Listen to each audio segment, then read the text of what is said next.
Fala pessoal, tudo bem com vocês? A diretoria do São Paulo já teria um nome para substituir Hernan Crespo. Sim, o técnico argentino foi avaliado nesta segunda-feira e permanece no cargo, mas só até quinta. Quer entender essa história? Chega mais, eu sou o Chico Garcia, inscreva-se no canal e vamos juntos.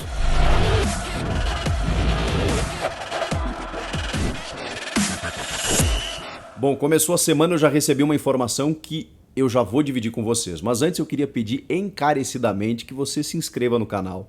Eu não costumo pedir isso, mas a gente está chegando numa marca tão importante, 700 mil inscritos, o canal tem pouco mais de 2 anos e isso eu devo a vocês. Então, você que está acostumado a consumir os conteúdos aqui, seja nos vídeos ou nas lives, então, por favor, inscreva-se no canal, não custa nada, viu? É só lá inscrever-se, apertar o botãozinho, você fica fazendo parte da rede, cada vez que sai vídeo novo, você recebe a notificação, é só isso que muda. E pra gente é muito importante pra gente continuar produzindo conteúdo, beleza?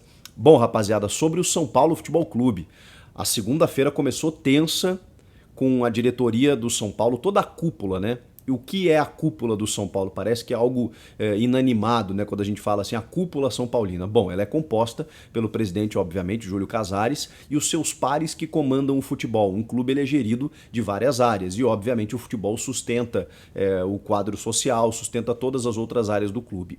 O departamento de futebol ele é o mais importante. E nesse departamento de futebol estão figuras como Carlos Belmonte, o Rui Costa, diretor executivo, o coordenador técnico Muricy Ramalho, que é o cara que é muito ouvido nesse processo todo, e também, de certa forma, o Milton Cruz, que embora seja um auxiliar fixo, que tenha retornado ao clube, ele tem uma história vasta no São Paulo Futebol Clube e as pessoas internas ouvem muito o que o Milton Cruz tem a dizer. Então, todas essas pessoas, o Milton até não fez parte da reunião até onde eu sei, mas só para pontuar que ele influencia nas decisões, mas a cúpula ela é composta especialmente pela parte diretiva e contando com o Muricy Ramalho.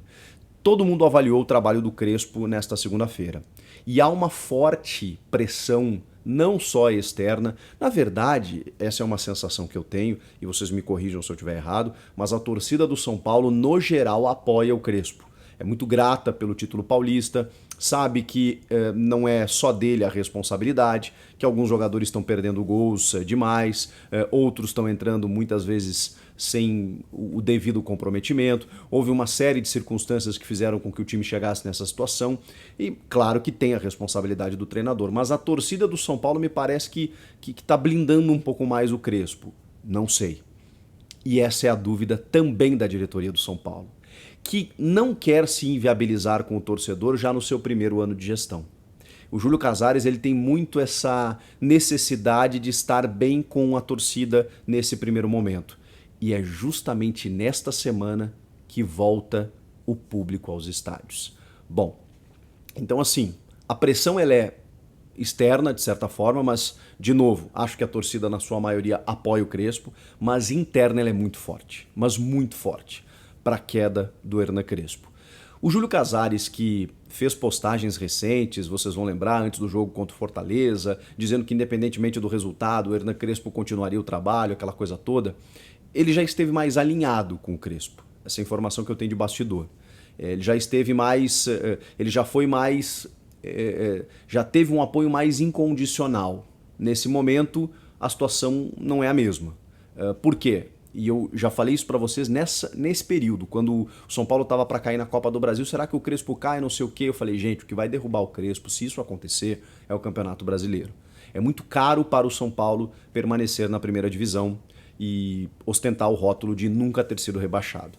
Quando o time começar a flertar com a zona do rebaixamento e os desempenhos e especialmente os resultados começarem a apontar para um caminho perigoso, isso inevitavelmente vai fazer com que o Crespo seja demitido.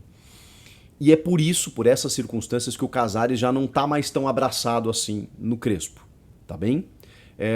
Recentemente houve uma possibilidade do Crespo cair, e até foi depois do jogo contra o Fortaleza.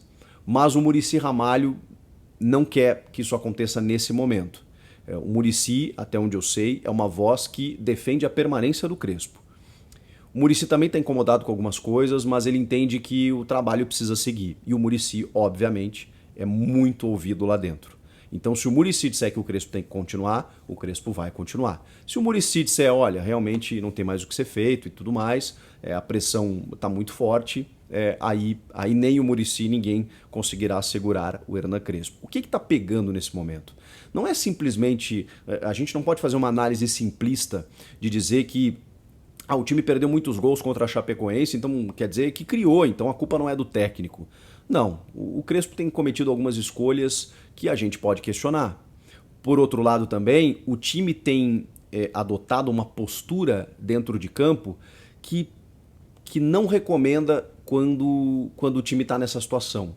E aí é óbvio que você responsabiliza o seu gestor imediato, né, o seu superior imediato, que é o treinador. O treinador ele também gerencia o grupo, ele também mobiliza os atletas. E quando os atletas entram num jogo e que o empate fica, sabe, como se nada tivesse acontecido, quando há um conformismo com o resultado, isso me preocupa, porque isso mostra uma incapacidade de reação. E é isso que está batendo, que está pegando nesse momento. O Crespo não está conseguindo remobilizar esses caras. Por exemplo, vou dar um exemplo assim com o rival. O Corinthians, quando encara o derby como um jogo-chave na sua retomada, recuperação, sangue no olho, aquela coisa toda, e vence, dá aquela moral, o São Paulo não tem esse jogo. O São Paulo precisa desse jogo para ligar uma chavinha de dizer... Beleza, agora a gente vai...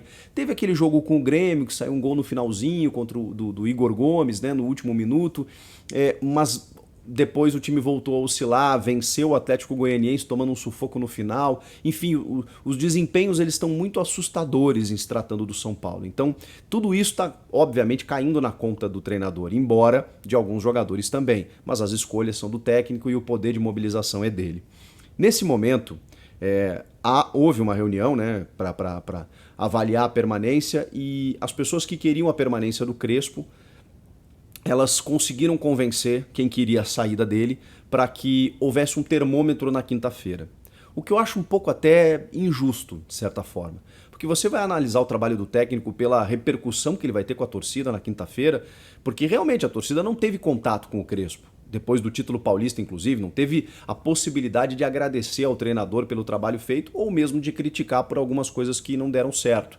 Quinta-feira, apesar de só 30%, mas o torcedor do São Paulo voltará ao Morumbi para acompanhar a partida contra o Santos. E a diretoria do São Paulo quer ver de que forma vai ser a aceitação ou não. Eu acho que isso não deveria ser critério, mas a gente sabe que isso influencia. Eu acho que o critério deve ser o trabalho, a condução, o dia a dia, a influência dele no grupo de jogadores, as escolhas que ele faz, o treinamento, e tudo isso deve ser um pacote para você avaliar se o treinador tem que continuar ou não. E não se tem mais vai ou menos vai no jogo da quinta-feira. Mas tudo bem, informação é essa, de que realmente vai haver um termômetro aí para sentir como é que anda a popularidade do Hernan Crespo, vejam só. Só que isso é muito raso, isso é muito frágil, né, gente? No momento em que a informação vem de que o Crespo está mantido apenas até quinta-feira o jogo contra o Santos, significa o quê? Significa que se ele ganhar, ele continua, se ele perder, ele cai. Só que se ele ganhar e continuar, ele pode cair na próxima semana, quando perder no fim de semana ou na outra semana. Então, assim, ele tá pela corda bamba, ele tá balançando. Ele tá caindo, a verdade é essa, a menos que ele emende uma sequência de vitórias e aí o time comece a reagir, a torcida empurre, aquela coisa toda, e no futebol isso é extremamente possível, para que o Casares continue mantendo aquela ideia inicial de segurar o Crespo até o final da temporada. Pode ser que ele não consiga exatamente por conta dessa pressão, que internamente já é grande, pode acontecer de forma externa também a partir de agora com o público nos estádios. Só que a informação que eu recebi, e agora vem a cereja do bolo desse vídeo aí, é de que o São Paulo já fez contatos com outros treinadores, especialmente um, que foi o staff do Antônio Oliveira, português, ex-técnico do Atlético Paranaense, 38 anos, que levou o Atlético a uma condição inédita de semifinalista simultaneamente da Copa do Brasil e da Copa Sul-Americana. E, de repente, resolveu pedir demissão por razões pessoais, que não foram reveladas, mas, segundo ele, o relacionamento que ele tinha com os jogadores era bom, talvez com a diretoria nem tanto. E o Antônio Oliveira resolveu sair do Atlético Paranaense naquele momento.